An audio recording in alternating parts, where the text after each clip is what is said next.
কালো জাম তেলে ভাজা হচ্ছে। এবারে এবারে চিনি শিরাই দিবেন। ভাজা হয়ে গেলে ওই যে রসকটা আছে। না,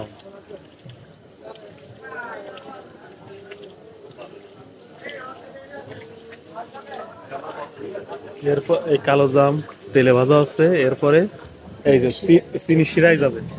এই হলো চিনি শিরা।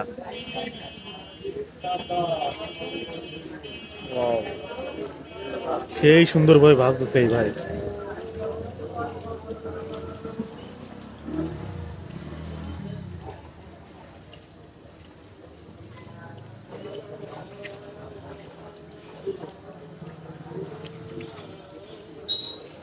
দেখেন কিভাবে রস চমচম না ভাই, না রসগোল্লা, কালো কালো জাম তৈরি করতে হয়। তা এই ভাইয়ের কাছে দেখে রাখেন, এই ভাইরা কত সুন্দর করে এই কালো জাম তেলে ভাজতেছে। এর কত পিস আছে ভাই? 250 পিস আছে। 250? ও মানে এক একবার আপনারা 250 পিস করে ভাজেন?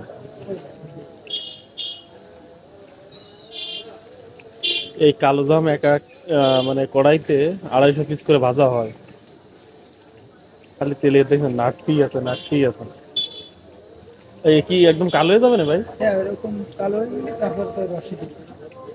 ও, এই ভাই তেলে পরে ভাজতেই আছে।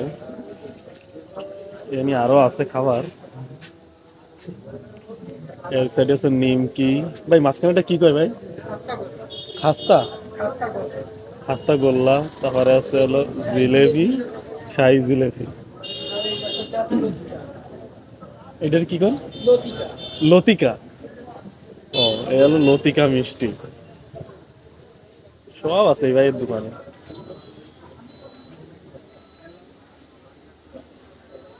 আর মিষ্টি আছে এই পাশেতে। এরপরও এই বাইগানি আছে মিষ্টি।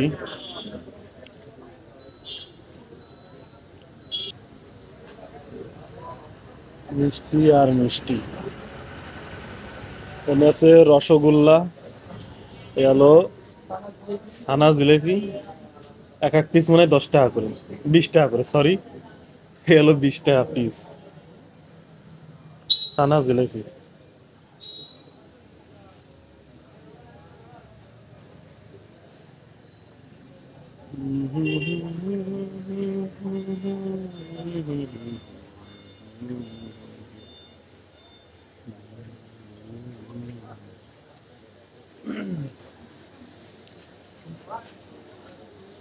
তো আজকের মতো ভিডিও এখানেই।